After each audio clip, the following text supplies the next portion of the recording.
Welcome to Markets Now. I'm Michelle Rook with Ted Seifried, Zaner Ag Hedge. Well, after the WASDE report, grains ending mixed, soybeans lower, corn to the plus side, wheat mixed, and cattle futures ended lower on the day as well. So, Ted, thanks for being with us. Let's unpack the report and the price reaction. First of all, let's start off with corn. Not necessarily a bullish report, but it was a little less bearish overall in sum total. Yield went up, but ending stocks ended about 25 million bushels lower. So talk about how we got there first. Yeah, you're right. I mean, it was, I'm going to say, kind of a friendly report for corn. Now, ultimately, when you have a 2 billion bushel plus carryover, it's not tremendously bullish, but it was better than expectations. And that is because the USDA found a way to offset that higher yield. Part of that was because of lower acreage, which the trade was expecting. Flooded out acres in Minnesota, for example, and just maybe just a little bit less even planted in the first place. Because again, that planted acreage number did come down as well. Keep in mind, the USDA is now reviewing acreage and the August report. Previously, it had been either October, then they moved it to September. Now they've moved it up to August because they feel like their data set coming from crop insurance is strong enough to do it in August. That's why we had it on this report. And yes, so lower corn acres, that helped that bigger yield. And also the USDA was able to find 75 million bushels in exports to add to the balance sheet, which again gave us a lower carryover. So for the fact that we had a lower carryover, lower than expected, lower than what we had in July, even though we were looking at a yield that was quite a bit above trade expectations, that's a win for corn. Does this just stop the bleeding temporarily though, Ted? Well, I think it's a pretty good sign for corn where you have a yield that comes in higher than the trade guesses, and probably pretty close to what the trade's been factoring in, and yet your carryover doesn't really increase dramatically. We were able to find the demand, or the USDA was able to find the demand to really offset that. And again, a lower acreage number as well. So that's actually a pretty big sigh of relief for corn. And so you saw that reflected on the board in the form of a pretty substantial key reversal. I mean, we made new contract lows for that December corn and then ended up closing not only above Friday's highs, but also above Thursday's highs. So your technical traders are going to point to, hey, look at that. That was a really nice reversal higher. That is maybe indicating that we're getting close to putting in a bottom or could be the low. The problem with that though, that I have, Michelle, is the timing of year. Big crops do get bigger. So maybe that yield number might actually creep higher. Also, we know that there's a lot of on-farm corn left to move before we actually get into harvest. So just the cap pressure that could happen in corn could end up making the key reversal Monday ultimately look like a head fake. It might be a bit of a bull trap. I'm concerned about that. But again, it was nice to see corn close higher. And again, that key reversal, it's going to get some people excited. Now, whether we're able to follow through on that or not that remains to be seen, because we know there's going to be some producer selling that's going to happen in the next few weeks. So let's talk about soybeans. The report was bearish. We got bigger yield than expected. I want to know where you thought the 1 million acres extra planted and harvested acres came from. South Dakota was the biggest winner, I think, on acreage. We just ended up planting more soybeans than what we were expecting. I think there were some last minute changes. Go back to the planting season that we had, and while we weren't below the 5-year average as far as our planting pace, that's because in that 5-year average was 2019, where we were really, really behind. So, we were a bit behind on planting. That's just the fact of what it was. Again, whether you want to compare it to the 5-year average or not, we were behind where we wanted to be on planting. So not surprising that maybe we ended up with a little bit more soybean acres and a little bit less corn acres. It was a surprise to the trade, however, because we figured that, there was going to be flooded out acres and that both were going to lose. We didn't think that soybeans would lose much, but we thought they'd lose something rather than gain 1 million. So that was a tough pill to swallow. And then on top of that, the yield comes in quite a bit higher than the trade expectations. So those two things really, that's record production, record yield, record production number. And the bigger concern, though, Michelle, is that with that bigger production number, with more supply, generally the USDA tries to find ways to lay some of that off on the demand side of the equation. They weren't really able to do that. And that is the USDA sending a very loud and clear message that they are skeptical on what soybean demand could be for this next marketing year. And that's really based on the fact that we're We're starting to see some new crop sales come in at this point, to China, other destinations as well. But it's not up to the par of what we're used to at this time of year.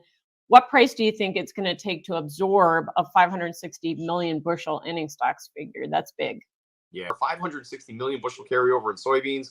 I mean, we're talking about the high end of what is reasonable for soybean carryover minus the trade war year. You take that 900 and whatever million bushel carryover out of the mix, and we're looking at historically high soybean carryover. But not only just domestically. I mean, look at what happened with the world carryover number. Back in 22-23, we were right at 100 million metric tons. We had been floating around that number for quite some time. The number that we saw from the USDA now, though, we're at 135 million metric tons. That's a 35 million metric ton increase in the world in just 2 growing years. Wow, that's a lot, right? I mean, that is a lot. So we are just so full of soybeans in the world. Chinese demand is not growing like it used to. And so we're back to this sort of oversupply situation. And to your question of what price do we have to go to? Well, like I said, this soybean crop isn't made yet. We're going to go on crop tour. We're going to do pod counts. We're going to do our best to figure out what this soybean crop looks like. So, I mean, that might have something. It makes for a very interesting week next week. But, if we're really at a 500, 560 or possibly bigger carryover in soybeans, wow, you think we're going to have an 8 in front of it. You hope 880 is low enough, but I don't know if it is, right? So, I don't know. It's not a good outlook for soybeans at the moment, Michelle. Yeah. And unfortunately, if soybeans keep going down, it's pretty hard for corn to go up, isn't it?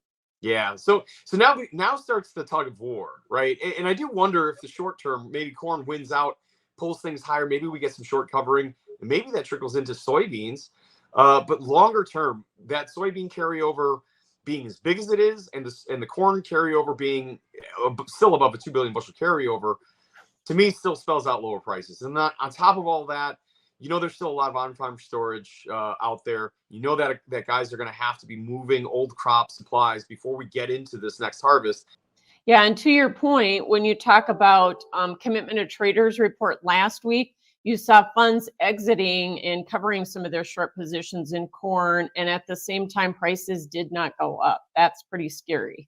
Yeah, that's pretty scary. But there has to be this handoff, Michelle. I mean, if the funds are going to get out of some of their positions, that's fine. But there's going to be a lot of commercial selling. There's going to be a lot of producer selling that happens as that's going on. So it really limits the idea of this big fund short covering rally if it's not caused by some sort of weather issue and supply scare. Yeah.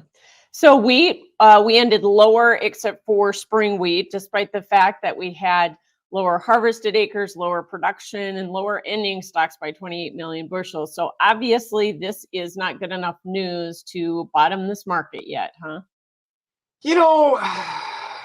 It was disappointing that wheat wasn't able to find some strength along with corn, especially late in the session, right? Yeah.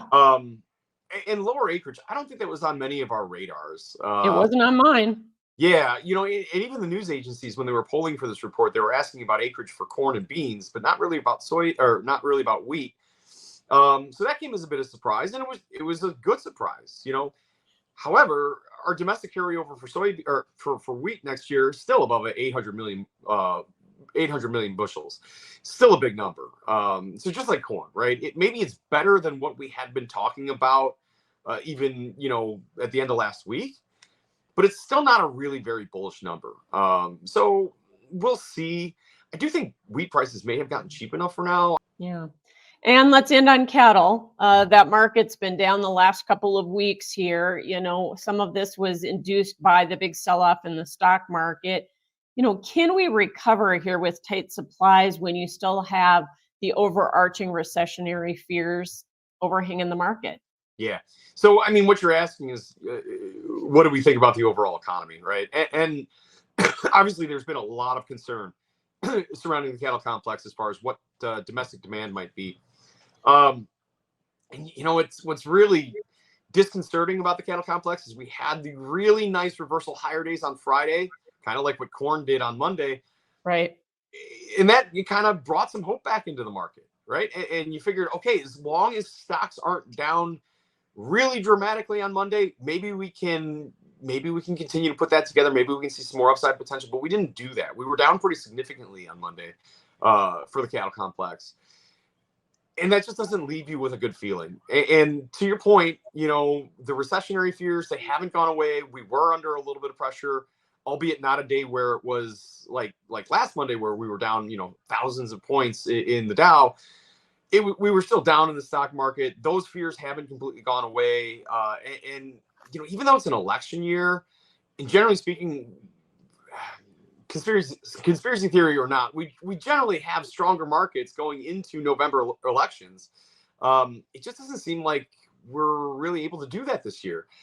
So if we are going to see a bit more of a recession or a bit more of a flush out in the stock market and concerns about the economy as a whole, and people aren't spending as much, then that really kind of puts a big wet blanket on the tight supply situation that we have. I mean, that tight supply situation hasn't gone away, but it's been something that's been factored into the market here for the past almost 2 years.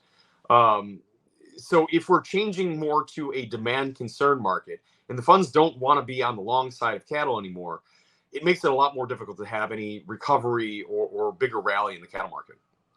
Absolutely. All right. Thanks for joining us to Seifried Zaner Ag Hedge. That is Markets Now.